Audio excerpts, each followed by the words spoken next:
term VJ kind of came about sort of towards the end of the 90s. In the earlier days, it was much more about moving wallpaper in a club, and it was very dumbed down and seen as secondary. My name's Tolly. And I'm Graham, and we're Addictive TV from London. Well, we're an audiovisual act. Yeah, we produce everything you kind of see and hear is our own kind of work or remixes. Final answer? Final answer.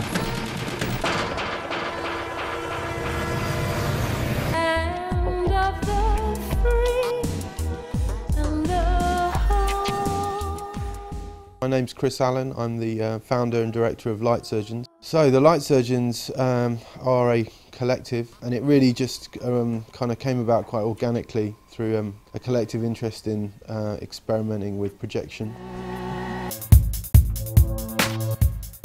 My name's Oli Sorenson, and I'm promoting the event tonight. It's an event that's called AV Social, and it's in collaboration with Look and Listen. Hi, I'm Alex Wright. I'm part of FataMorgana, a visual sort of loose collective that I started like 3 years ago.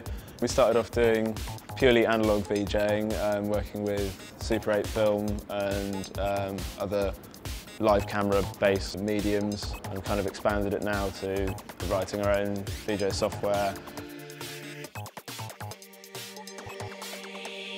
We are Vector Meldrew, and we VJ predominantly, but we also do a lot of stuff. Robbie works in TV and broadcast, and I work a lot in graphic design and animation and motion graphics.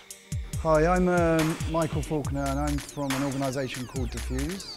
Diffuse is a small group of artists who sort of background started in club culture and VJing, and we sort of moved more into live cinema. We are Hexstatic. We produce audiovisual works and perform audiovisual shows around the globe.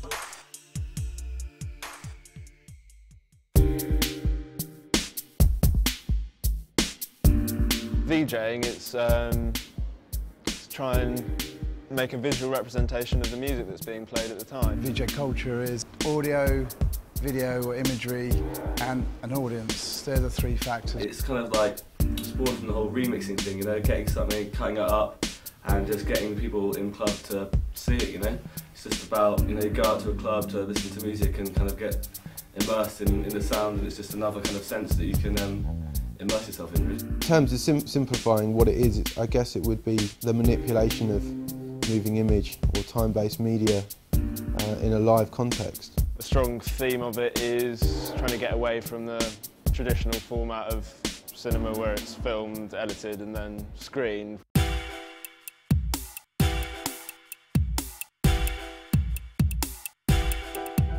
It can be all things, I think. It can be both, Yeah. It depends what's being shown.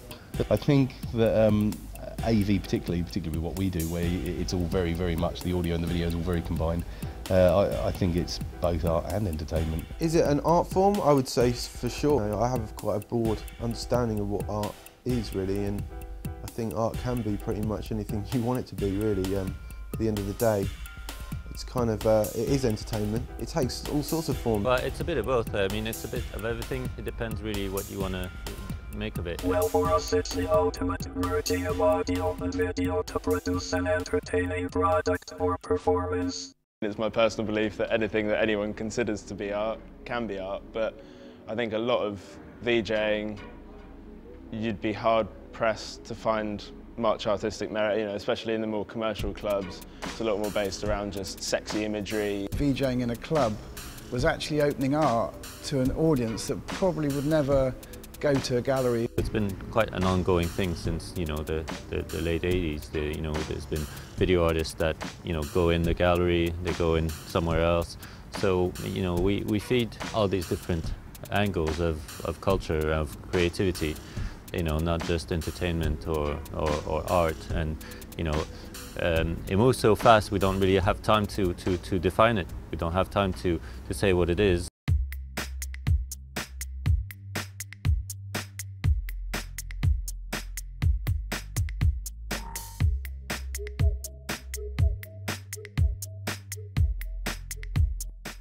point is, what are the key influences for VJing? I think it's always perceived it's the club culture thing, but I think club culture is the avenue to be able to do it.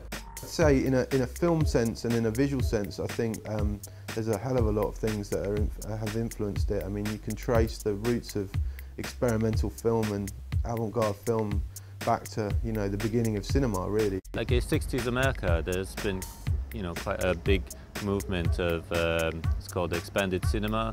They started using like film in those big planetariums and, you know, try to blow up the frame of cinema using film in different contexts than just in a black box. Expanded cinema, people from the sort of 60s and 70s who tried to break away from the conventional forms of filmmaking. Andy Warhol, who did live projections of more like film projections behind the live performance of Velvet Underground, and so that was kind of almost the first time we saw film and live music being put together, and that was, you know, pretty much a first, and that was very inspiring.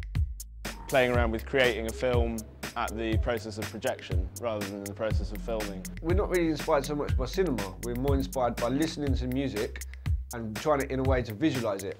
Yeah. And maybe even relating to the culture around the music or the sort of imagery that it creates.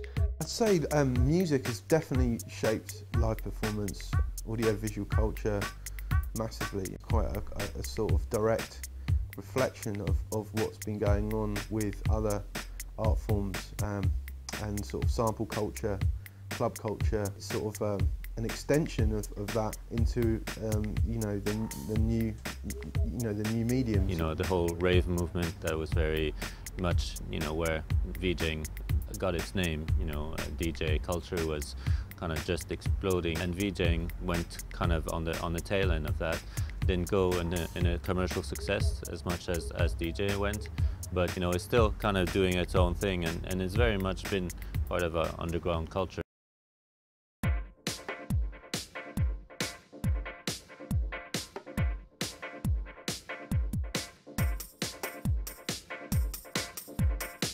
I think the context of where this work gets shown is very important, and it does change how it's consumed by the audience. Particularly with our work, we could actually do exactly the same thing that is in what people might define as an entertainment kind of area or space, like in a huge kind of nightclub, and we'll play exactly the same thing in kind of some museum somewhere of contemporary arts or something, and people will see it in a completely different light. Well, it's crossed over into clubs and festivals pretty well now. Is the location important? It's not really, but obviously commonly the common place for VJs is clubs, festivals or music events.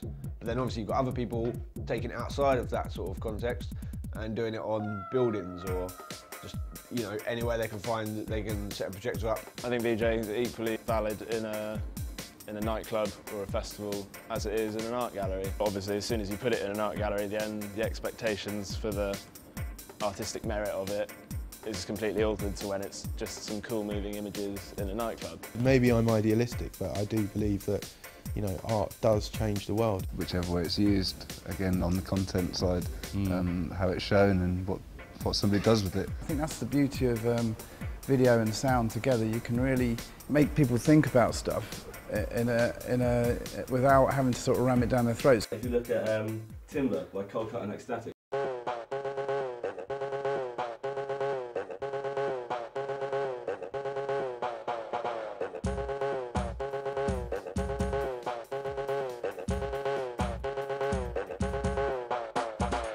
that was like an AV thing that was made for about the rainforest. It was all together and it was all done like that, and that's cool, man, because it's like that's its own thing. But don't just come to a fucking club and the drum and bass set and have like loads of starving African kids or something trying to make people like change their political views. It's not what it's about. Like, yeah, people try and bring the politics into it too much, and it's just like, nah, man, let's just go out and like listen to some cool music, look at some cool visuals. That's how we see doing stuff, is making pieces that actually show information in a different way. I'd say it's the perfect art form to represent the 21st century. Art was always redundant technology. As soon as there was a new technology, for example painting and photography, as soon as photography came on the realms, it was like painting was accepted as art. Simply because it is still emerging, it's still a kind of new form. Because in a way, to use redundant technology, only really artists do that, to express themselves in various ways. It is built on everything culturally that has gone before. Because it encompasses all media and affects it like no other.